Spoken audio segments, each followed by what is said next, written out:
Brian with Shoot the Gap here, asking you, are you drafting wrong? July is finally here. The smell of the barbecue, the sounds of the splash of the pool, and the anxiety knowing that in just a few short weeks you'll be on the clock starting to build that team that will both propel you to a championship and keep you from being a laughingstock in your league. It's this anxiety that leads you to pop on your favorite fantasy football podcast and your way to planning a strategy.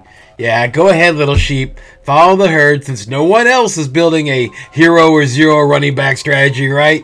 Yeah, the truth is that their fantasy football draft isn't what it's actually advertised to be.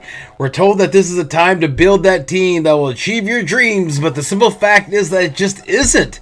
It's time for fantasy football players to see the truth, and this video is the metaphoric "there is no spoon" moment for fantasy football players.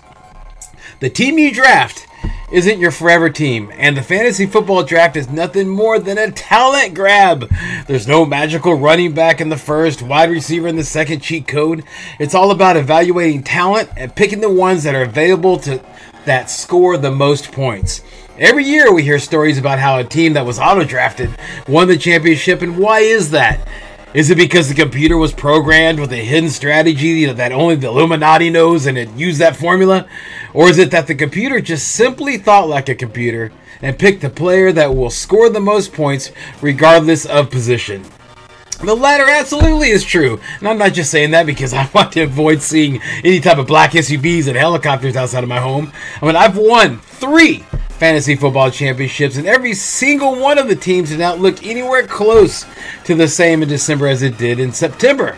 Yeah, the truth is that the real building of a championship team comes from working the waiver wire, making good trades, and most importantly, making good start decisions, not from the draft. Yeah, the idea that you should pick a shaky running back instead of the solid wide receiver that fell because of a certain strategy needs to be seen as ludicrous.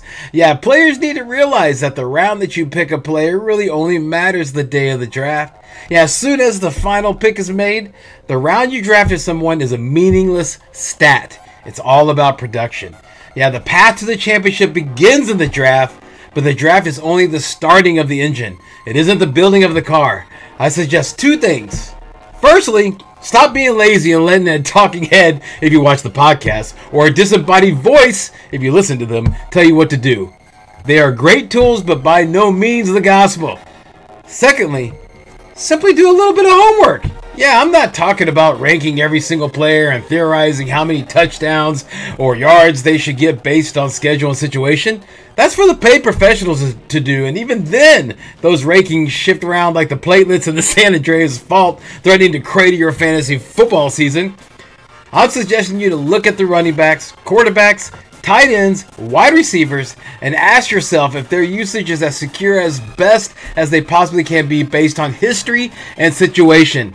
Identify these players, rank them accordingly as a whole, not breaking them down by position, i.e., here are my top wide receivers, top running backs, top tight ends, top quarterbacks, on down the line. Yeah, this is your list of secure players and should be picked first until the list runs out, regardless of the round that you are in and the respective position. These players will be the solid foundation, the ones that are being sold to you with the easily digestible slogan strategies you hear or read. Yeah, I know that you don't want to be the person accused of reaching too high on a player, but again, here's a "there's no spoon" moment. The truth is that there is no such thing as reaching. It's a lie and a way for you to let others control your draft. And if you let someone else control your drafts, guess what? You're already starting the season behind other teams in your leagues. Yeah, pick who you want and who you value as a dependable asset, and see if come holiday time anybody's going to say anything about you reaching on a player that is producing for you while they got burned by a player with a higher ADP but a shakier situation. The point is that there is no magic hero or zero, or avoid the onesie position strategy, or whatever the most viral phrase is at the time. There's only you, your list, and the clock, and you can manage all 3 of them if you simply cut out the noise and just see players as they truly are. I know this is a different way to approach the draft, but if you haven't won a championship and you're trying to figure out what you did wrong last year, well, maybe this video will be your wake-up moment. If nothing changes, then nothing changes. So which pill are you going to take? The blue that keeps you following the herd? Or the red that allows you to see the truth? You decide.